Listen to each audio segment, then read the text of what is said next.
அனைவருக்கும் வணக்கம். இன்னைக்கு மீன் மசாலா. மீன் எப்போதும் கறி வச்சு அல்லது சம்பல் வச்சு போர் அடிச்சிருச்சா இல்லை வறுவல் செய்வோம். இன்னைக்கு மீன் மசாலா எப்படி செய்யலான்னு தான் நான் காட்ட போகிறேன். இந்த மீன் மசாலா ரொம்பவே சுவையாக இருக்கும். நீங்கள் வேற எந்த கறியுமே இதுக்கு வைக்க வேண்டாம். மீன் மசாலா இந்த மாதிரி செஞ்சுட்டு ஒரு வெஜிடபிள் பரட்டி சாப்பிட்லாம். இப்போ வாங்க இந்த சிம்பிளான ரெசிபி எப்படி செய்யலான்னு பார்க்கலாம். என்ன வேணாலும் நீங்கள் மீன் பாய்க்கலாம். நான் இன்னைக்கு கண்கம்பும் செமி ஃப்ரைட் பண்ணிடுங்க. அதுக்கப்புறம் தாளிப்பு பொருட்கள். எண்ணெய் நல்லா சூடாகணும். எண்ணெய் நீங்கள் பார்த்தீங்கன்னா கொஞ்சம் தாராளமாக வைக்கணும். இந்த மசாலாவுக்கு எண்ணெய் கூட சேர்த்து இந்த தாளிப்பு பொருட்களை சேர்த்து நல்லா பொரிஞ்சு வந்ததுக்கப்புறம் வெங்காயம், கருவேப்பிலை, கொத்தமல்லி, காய்ந்த மிளகாய் இது எல்லாத்தையும் சேர்த்து வதக்க போகிறோம். இப்போ இந்த வெங்காயம் நல்லா எண்ணெயில் வதங்கி வந்துச்சுன்னா, எண்ணெய் பத்தலைன்னா அப்போ கொஞ்சம் நீங்கள் ஆட் பண்ணிக்கலாம்.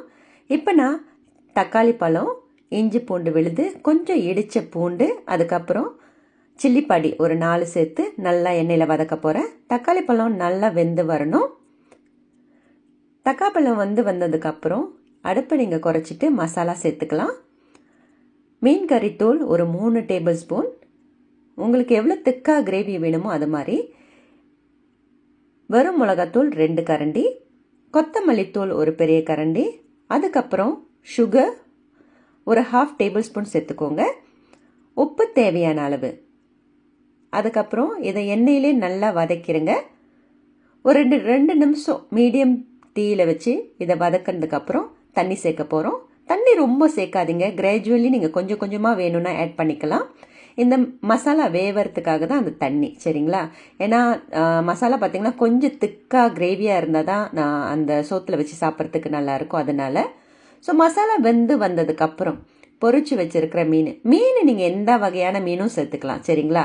அப்புறம் ஒரு ஹாஃப் லைம் புழிஞ்சிட்டு கொத்தமல்லி மேலே தூவி விட்டுருங்க. இப்போ மூடி போட்டு 2 பக்கட்டும் ஒரு 5 நிமிஷம் வேக வச்சு எடுத்தீங்கன்னா உங்களுக்கு சுவையான மீன் மசாலா ரெடி ஆயிரும். பார்க்கவே வாய் ஊறுதில்லை.